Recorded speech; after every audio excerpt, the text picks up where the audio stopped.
Hey guys, I hope everybody's having a terrific Tuesday. Um, Today we're going to be going over seashells. It's page 210 in your iReady workbook. So if you want to go ahead and get that, you can. To get started, I'm going to share my screen with you.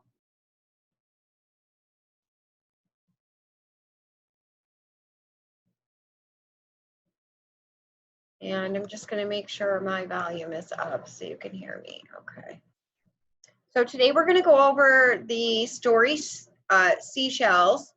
And in the story, we're going to look for a couple words, and you can see where it says words to know. So as you read, look for the words series, hinged, and foreign. If you don't know those words, you can look around the word to look for the helpful context that will help you figure out what the word means. So I'm going to go ahead and read the story to you. If you walk along the seashore, you will probably see many kinds of shells. Seashells were once the homes of live animals. The animals that live inside shells have soft bodies, so they need their shells to protect them from harm. Their shells save them from storms or predators such as starfish, birds, and otters. Shells also give the animals a shape. In that way, shells are like skeletons on the outside of the body. When the animals die, the shells remain. Creatures with shells belong to a group of animals called mollusks. Not all mollusks have shells. Of the mollusks that do have shells, there are two main groups. The first group is univalves. Univalves, more than 3/4 of all mollusks are called univalves, a word that means having a shell that is all one piece. The shell is coiled, and inside the coil is the soft body of the mollusk. Many univalves are named for their appearance. Look at the examples above. Does the helmet shell remind you of a helmet? How about the worm and slipper shells? Some univalves have small holes in their shells. Abalone shells have a series of holes. Water and waste are expelled or pushed out through the holes. The inside of an abalone shell gleams with different rainbow colors. This iridescent substance is called mother of pearl. Bivalves, after univalves, bivalves are the next largest group of mollusks. When a bivalve is alive, the two parts of its shell are hinged. After an animal dies, you may find one part of the shell lying on the beach. Many bivalves have names that reflect their appearance. A jackknife is a knife that folds into its own case. The jackknife clamshell has an appropriate name because it is about the same shape as a closed jackknife. Are angel wings and kitten paw fitting names for the shells shown here? There are many different kinds of clams, from very small to very large. The giant clam is the largest bivalve. Some are 4 feet long and weigh 500 pounds. The giant clam even grows its own food. Tiny plants get caught in the clam. The plants get what they need from the clam, but eventually the clam eats the plant. Another common bivalve is the oyster. All oysters can have pearls, but the pearl oyster makes the most beautiful ones. A pearl is an accident. A grain of sand of something else gets inside the oyster shell. An oyster is creating new shell material all the time to protect itself from the foreign body. The oyster covers it with the same material that the oyster shell is made of. The result is a pearl. So if you look over on page 213, there's some questions about some words that were in the story that we're going to use our context clues to figure out what the word means or how the author wanted the word to mean to us in the story. So it says, their shells save them from storms or predators such as starfish, birds, and otters. So what does the author suggest to the reader by using the word predators? A, predators can harm some animals. B, predators need to find shelter from storms. C, an animal's shell helps protect it. D, all predators have skeletons. Or E, when the animal dies, the shell remains. So we're looking for two words that the reader suggests to help us figure out what the word predators means. So the first one would be predators can harm some animals. And the second one is an animal's shell helps protect it. So if you look up here, it says their shells save them from storms or predators, such as starfish, birds, and otters. So predators can harm some animals. So you see that these are some predators that can harm animals, and an animal shell protects it. So you see their shells save them. So it's giving you the clue of what the author wants you to get from predators. On question 2, there's 2 parts. There's part A and part B. Part A says, what is the meaning of the word iridescent as it's used in paragraph 4? So in paragraph 4, it says, the iridescent substance is called mother of pearl.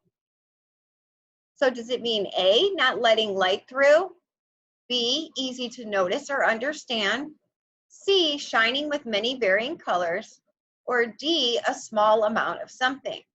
So they use the word iridescent with the abalone shell. So if you go back and even want to look at the abalone shell before you answer, and then you could come back to it and you can see that the answer C would make the most sense. It's shining with many varying colors.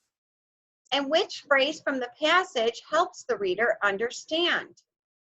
Would it be A, next largest group of mollusks, have small holes in their shells, B, C, the inside of an abalone shell, or D, gleams with different rainbow colors? So which would go with shining with various colors? Well, it would be D, right? Shining, gleams is a synonym, varying colors, rainbow colors, so it would be D. So go ahead and turn the page to page 214. And on page 214, we have what is the meaning of the word bivalve as it's used in paragraph 5. So in paragraph 5, it says, after univalves, bivalves are the next largest group of mollusks. So remember, we've talked about before, uni being 1 and bi meaning 2. So the answer would be B, having a shell with 2 pieces. Bi meaning 2, 2 valves, 2 pieces. So the answer would be B. So in part B, it says underline the phrases that help support the answer. So after univalves, bivalves are the next largest group of mollusks. When a bivalve is alive, the 2 parts of its shell are hinged. After the animal dies, you may find just one part of the shell lying on the beach. So what would help us figure out the word? 2 parts of a shell and find one part of the shell, right? Because it's saying 2 parts and you may just find one, so you know there must be another one somewhere. So make sure you underline both those, and then we'll go to question 4, which says, read the sentence from the passage. The jackknife clam has appropriate name because it is about the same shape as a closed jackknife. What does the author tell the reader about using the word appropriate? So it's saying the jackknife clam has an appropriate name because it's about the same shape as a closed jackknife. So which answers would go with that? Bivalves are the largest group of mollusks. Probably not, because it doesn't even have anything about jackknives, right? Jackknife describes the shape of a clam. An angel wing is a good name for a clam. Jackknife is a good name for a clam. The clam looks like an open jackknife, and a jackknife folds into its case. So it's not saying open, right? It's saying closed. So E probably would, E probably wouldn't be a good answer either. So what would the answer be? B, jackknife describes the shape of a clam, because we know it's the shape of a clam, right? And that would be an appropriate name because it looks the same as a real jackknife. And D, jackknife is a good name for the clam. Why is it a good name? Because it's appropriate because of its shape. So now let's take a look at the next page, 215. And we're only going to do the short response. And the short response says, what does the author tell the reader by using the underlined words in the sentence below from paragraph A? How do the details in the paragraph further develop this idea? Include one or more context clue from your text to support your response. So I'm going to reread paragraph A to you, and it says, another common bivalve is the oyster. All oysters can make pearls, but the pearl oyster makes the most beautiful ones. A pearl is an accident. A grain of sand or something else gets inside the oyster shell. An oyster is creating new shell material all the time to protect itself from the foreign body. The oyster covers itself with the same material with the oyster shell that is made of. The result is a pearl. So when they say a pearl is an accident, what's the author trying to tell us? The author is saying that pearls are not made on purpose. He says to protect itself, the oyster covers up a foreign body, and that process makes a pearl. And earlier, the kids told me I forgot to put quotation marks down here, so you can put your own quotation marks down here.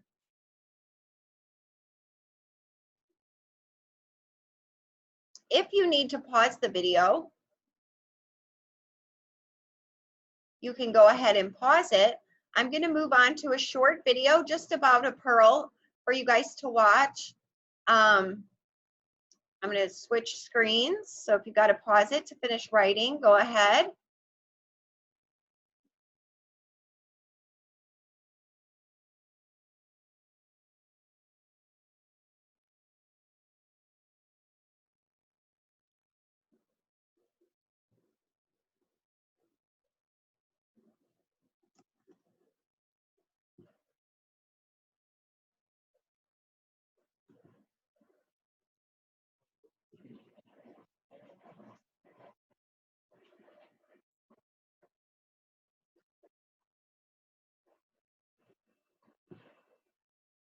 Mollusks passively feed, a grain of sand or parasite will lodge itself inside the soft inner body of the oyster, causing its host great discomfort.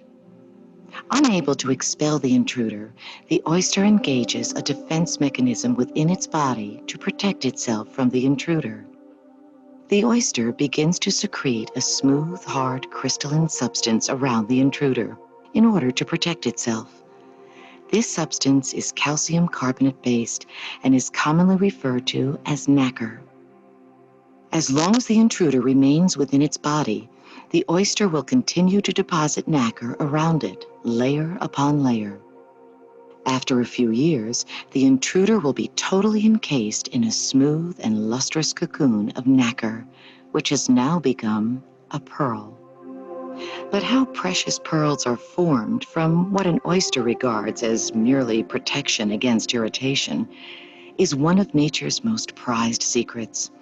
For all his technology and science, man is still unable to recreate this phenomenon outside of an oyster.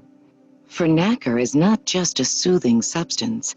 It is composed of millions of microscopic crystals, each aligned perfectly so that light passing along the axis of one is reflected and refracted by the other to produce a tapestry of light and color.